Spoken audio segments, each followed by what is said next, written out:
वेळेस क्लास लावणार नाही आई, मी घरीच अभ्यास करणार आहे. काय?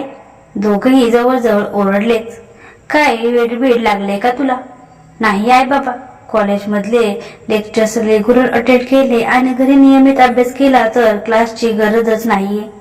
क्लास अटेंड करण्यात दिवसातले बहुमूल्य 4-5 तास वाया जातात असं माझ्या लक्षात आले. आपण ओपन कॅटेगरीत येतो बाबा, आपल्याला मेडिकलला प्रचंड पैसा लागणार आहे.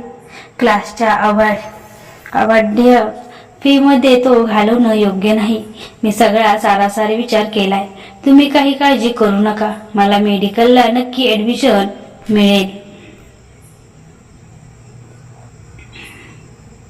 आणि तो उठून त्यांच्या रूम मध्ये निघून गेला. सुभाष सुनीता त्याच्याकडे बघतच राहिले. कॉलेज सुरू झालं आणि एक नवाच प्रॉब्लेम उभा राहिला. ज्या विद्यार्थ्यांनी 11वीत क्लासेस लावले नव्हते त्यांनी 12वीत क्लासेस लावून घेतले आणि हे विद्यार्थी कॉलेजमधल्या लेक्चर्सला गैरहजर राहू लागले. ज्या मुलांना काहीच महत्वाकांक्षा नव्हती, फक्त ग्रॅज्युएशन करायचं होतं, तीच मुलं फक्त कॉलेजमध्ये हजर राहायची, पण त्यात नियमितपणा नव्हता. अर्थातच लेक्चर्स अनियमित होऊ लागली. माणूस मग कॉलेजच्या लायब्ररीत जाऊन अभ्यास करू लागला, पण अनेक मुद्दे त्याला समजायचे नाहीत. बरीच गणित सुटत नसायची. अडचणी वाढत चालल्या होत्या. त्याच्या मनाची घालमेल वाढायला लागली. आपण क्लास सोडून चूक केली असं त्याला वाटू लागलं. एक दिवस तिळीमिरीत त्याने प्राचार्यांना ऑफिस गाठलं. आपल्या आर्थिक परिस्थितीची, आईवडिलांच्या अपेक्षांची आणि क्लास सोडल्याची माहिती प्राचार्यांना दिली. त्यांनी मानसला खुर्चीत बसायला सांगितलं. तुझ्या धाडसाचं मला कौतुक वाटतं मानस. मागील वर्षी तुझ्याच पुढाकारामुळे आपण लेक्चर सुरू केल्याचं मला आठवते. विषय समजण्यात अडचणी येतातच, पण तू काळजी करू नकोस. त्यांनी बेल वाजवून शिपायाला बोलावलं. सगळ्या विषयाच्या प्राध्यापकांना बोलून घेतलं. या मुलाने कॉलेजमध्ये चांगलं शिकवतात म्हणून क्लास सोडला आणि आता विद्यार्थीच येत नाहीत म्हणून आपलंही लेक्चर्स होत नाही. माझी तुम्हाला विनंती आहे की त्याला केव्हाही अडचण आली तर त्याला मार्गदर्शन करावं. सर, आम्ही केव्हाही तयार आहोत. लेक्चरला विद्यार्थी नसले की आम्ही रिकामीच असतो, बायोलॉजीचे प्राध्यापक म्हणाले. आणि माणूस तू अगदी माझ्याही घरीही आलास तरी चालेल. सगळे प्राध्यापक त्याला मदत करायला तयार आहेत. हे पाहून मानसचा जीव भांड्यात पडला. एक प्रश्न मार्गी लागला होता. फिजिक्सच्या प्रॅक्टिकलला मानसची परिस्थिती सगळ्या विद्यार्थ्यांना कळली. बऱ्याच जणांनी त्याला मूर्खात काढलं, पण ज्या मुलींकरता त्याने तो नावाजलेला क्लास सोडला होता ती मानसकडे आली आणि म्हणाली, मानस, आमच्या क्लासच्या नोट्स खूप चांगल्या आहेत, मी त्या तुला आणून देईल. पण तो म्हणतो ते खरंय, क्लासचा नुसता बाजार झालाय आणि इतका दमायला होतं बघ. हा क्लास झाला की तो क्लास, तो क्लास झाला की हा क्लास. अभ्यास करायची ही इच्छा उरत नाही घरी गेल्यावर, पण काय करणार, आई वडिलांच्या आग्रहाखात तर यावं लागतं. आपल्या स्कोरची चिंता आपल्यापेक्षा त्यांना जास्त असते. मानसला आपल्या आई वडिलांची आठवण झाली म्हणजे सगळीकडे पालकांचा प्रश्न समान होता. तर मानसची 6माही परीक्षा आठवड्यावर राहिली आणि सुनीता कावीळने आजारी पडली. उपचार सुरू होते पण सुनीताला काम करवेना. स्वयंपाकघरात तर उभं सुद्धा राहत नव्हतं, इतकी मळमळ सुटायची. सुभाष तर सकाळी 9ला गेला की रात्री 9लाच परत यायचा. घरात कामाला कधीच बाई नव्हती. शेवटी सगळ्या कामांची जबाबदारी मानसवरच पडली. कपडे धुणे, भांडी स्वच्छ करणं, आईसाठी बिना तेलाच्या भाज्या करणं, स्वतःसाठी आणि वडिलांसाठी वेगवेगळ्या भाज्या करणं, घराची साफसफाई सगळं त्यालाच करावं लागत होतं. या सगळ्या गडबडीत त्याचा अभ्यास मात्र जेमतेमच होत होता. सुनीताला हे कळलं होतं. तिने या कामासाठी बाई मिळवण्याचाही प्रयत्न करून पाहिला, पण सणावाराचे दिवस असल्याने बाई ही मिळेना. परीक्षा सुरू झाली. रात्रीचे जागरण, सकाळी पहाटे उठून सर्व कामं करून मानस परीक्षेला जायचा. तो पेपर देऊन आला की सुनीता त्याला कसा पेपर गेला असे विचारायची. तो चांगला गेला म्हणायचा, पण त्याच्या चेहऱ्यावरचे भाव तिला सगळं सांगून जायचे. माझ्यामुळे तुझा अभ्यास होत नाही ना मानस, एक दिवस तिने त्याला विचारलं. तो हसून तिच्या शेजारी बसला. तिचा हात हातात घेऊन म्हणाला, असं काही नाहीये आई, आणि ही परीक्षा काही महत्वाची नाहीये. चालतंच थोडंफार. आम्ही आजारी पडलो की तू घेतेस ना आमची काळजी.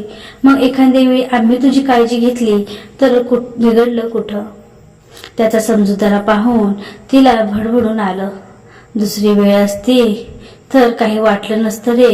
ऐन परीक्षेच्या वेळी असं व्हावं, वाईट वाटतं रे. आणि ते रडू लागले. नको रडू आई, तो तिला जवळ घेऊन म्हणाला. वार्षिक परीक्षेला मी चांगली तयारी करेन, त्यावेळेस मात्र तू एकदम फिट राहायचं हं. आणि सुट्टी घ्यायची 10-12 दिवस. हो रे, घेईन मी. पण आम्हाला निराश तर करणार नाही ना माणूस? नाही ग आई, तू बरी झालीस की मी जोमाने अभ्यासाला लागणार आहे. बर, तू आता आराम कर. मी थोडा वेळ अभ्यास करून स्वयंपाकाला लागतो. देवयोग पहा, मानसची परीक्षा संपली आणि सुनीताला बरं वाटायला लागलं. कमीत कमी दिवाळी तरी आनंदात जाईल एवढं समाधान सुनीताला वाटलं होतं. 6 मायचा रिझल्ट लागला. मानसच्या अपेक्षेप्रमाणे त्याला 75% मिळाले. पण सुभाष सुनीताला जबरदस्त धक्का बसला. सुनीताच्या आजारपणामुळे त्याला कमी मार्क्स मिळतील याची त्याला कल्पना होतीच, पण माणूस इतका खाली येईल असं त्यांना वाटलं नव्हतं. त्याला वाईट वाटेल म्हणून ते फार चकार शब्द बोलले नाहीत. एक दिवस माणूस घरी नसताना सुभाष सुनीताला उद्गीने म्हणाला, मला वाटतं आपण आता माणूसकडून अपेक्षा करणं सोडून दिलं पाहिजे. करतोय हो तो प्रयत्न. मध्ये मध्ये अडचणी अशा आल्या की त्याचाही नाईलाज होता. त्याने तो क्लास सोडायला, मूर्खपणा करायला नको होता. घरी अभ्यास झाला नाही तर तिथे तरी होऊ शकला असता. सुभाष नाराजीने म्हणाला, हो ते खरंच आहे. मला त्याचा तो निर्णय पटलेला नाही. पण जाऊन द्या, आपण त्याला काही बोलायचं नाही. बघताय ना आजकाल मुलं थोडंसं कुणी वाईट बोललं की लगेच जीवाचं बरं वाईट करून घेतात. जाऊन द्या, नाही डॉक्टर झाला तर इंजिनियर तर नक्कीच होईल. आजकाल इंजिनियर तर कुणीही होतंय ग. बघितलं ना कसा बाजार मांडून ठेवलाय राजकारणाऱ्यांनी इंजिनियरचा. दरवर्षी लाखो इंजिनियर्स प्रोडक्शन होतंय. नोकऱ्या कुठे आहेत का इंजिनियर्सना? पण मेडिकलमध्येही तर सगळी अनिश्चितता आहे. अगोदर MBBS करायचं, मग MD, त्यानंतर कोट्यावधी रुपये खर्च करून दवाखाना टाकायचा. तो चालला तर ठीक आहे, नाहीतर एखाद्या मल्टीस्पेशलिस्ट हॉस्पिटलला नोकरी करायची. मॅनेजमेंटच्या हुकुमावर पेशंटच्या जीवाशी खेळायचं. सगळा जीव घेणा प्रचंड पैशाचा खेळ. आपल्याला जमेल असं वाटतंय तुम्हाला? आपण अशी मध्यवर्गीय माणसं, ना कुठलं रिजर्वेशन ना कुठल्या सवलती. सुभाषने निश्वास सोडला. खरंय तुझं म्हणणं. मानसची परीक्षा झाली की आपली परीक्षा सुरू होणार आहे. कधी कधी विचारांनी झोप लागत नाही. म्हणूनच तर म्हणते नको आपण मानसवर प्रेशर आणायला, आपल्या अपेक्षाचं ओझं त्याच्यावर लादायला. नाही मेडिकल तर इंजिनियर करेल. आपल्या वेळी किती छान होतं ना सुनीता. अभ्यासाचं अपेक्षाचं कोणतंच ओझं नसायचं. साधं ग्रॅज्युएट झालं तरी नोकरी लागायच्या.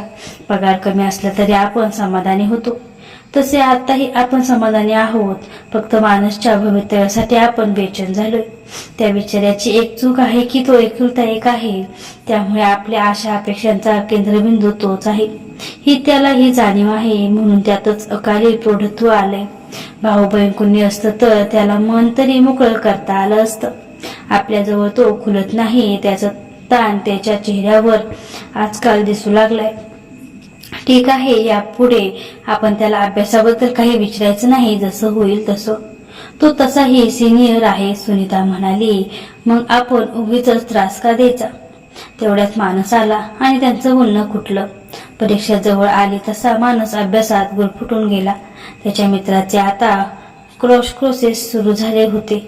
या कोर्समध्ये नेमकं काय शिकवलं जातं याबद्दल मानसला उत्सुकता होती. पण प्रचंड फी देऊन हे क्लासेस लावणाऱ्या मित्रांना विचारणंही त्याला योग्य वाटत नव्हतं. इंटरनेटवरून तो जमेल तितकी माहिती घेत होता, पण त्याच्या मनाचं काही समाधान होत नव्हतं. आजकाल त्याचा आत्मविश्वासही डळमळीत होत चालला होता. एके रात्री 12 वाजता सुनीता पाणी प्यायला उठली. मानसच्या खोलीत उजेड पाहून तिने खोलीचं दार सहज ढकलून पाहिलं. मानस टेबलवर डोकं ठेवून रडत होता. सुनीता लगेच त्याच्या जवळ गेली. मानस, काय झालं, का रडतो आहेस? तिने चिंता दूर होऊन विचारलं. त्याने आईकडे पाहून डोळे पुसले. सुनीता त्याच्या डोक्यावर हात फिरवला. तसा रडवलेल्या स्वरात तो म्हणाला, खूप टेन्शन आले आई, खूप भीती वाटतेय परीक्षेची.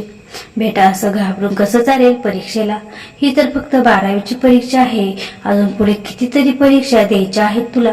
तुला सांगू, माणसाचं आयुष्य हीच एक परीक्षा आहे. शैक्षणिक परीक्षा आटोपल्या की माणसाची जीवनाची परीक्षा सुरू होते. नोकरीसाठी लेखी परीक्षा, इंटरव्ह्यू सुरू होतात. नोकरी लागेपर्यंत बेरोजगारीचा काळ सहन करणे ही सुद्धा एक परीक्षाच असते. नोकरी लागल्यानंतर ती टिकून ठेवणं, त्यात बढती मिळवणं ही परीक्षाच असते. नोकरीत बसल्यावर चांगली बायको किंवा नवरा मिळवणं, लग्नानंतर एकमेकांशी जमवून घेणं ही एक परीक्षाच. मग मुलं होतात, त्यांचा सांभाळ करणं, त्यांच्यावर चांगले संस्कार करणं, ती सगळ्या क्षेत्रात पुढे जातील, त्यांची प्रगती होईल यासाठी प्रयत्न करणं, शिक्षण झालं की त्यांना नोकरी व्यवसायासाठी प्रयत्न करणं, या सगळ्या परीक्षाच असतात. तर परीक्षाच तर आहेत बेटा. माणूस काही बोलला नाही, पण कुठेतरी त्याच्या काही काळजात ते विडत होतं. इतकं आयुष्य कठीण असतं आई, त्याने विचारलं. सुनीता हसली. नाही रे बाळा, एकदा या परीक्षेची सवय झाली की त्यांचं काही वाटेल असं होतं. म्हणूनच मग ते टेन्शन घेऊ नको. मी आणि तुझ्या बाबांनी मेडिकलचा हट्ट सोडलाय. नाही जमलं मेडिकल तर इंजिनियरला ऍडमिशन घ्यायची. आता रिलॅक्स हो, झोपेल तेवढाच अभ्यास कर. अभ्यास करून आजारी पडलास तर ते जास्त महागात पडेल. चल झोप आता. माणसला एकदम हलकं वाटू लागलं. मनावर आलेलं मबळ नाहीसं झालं. एक नवीन उत्साह, उमेद जागृत झाले. आई, मलाही इंजिनिअरिंगपेक्षा मेडिकल आवडतं.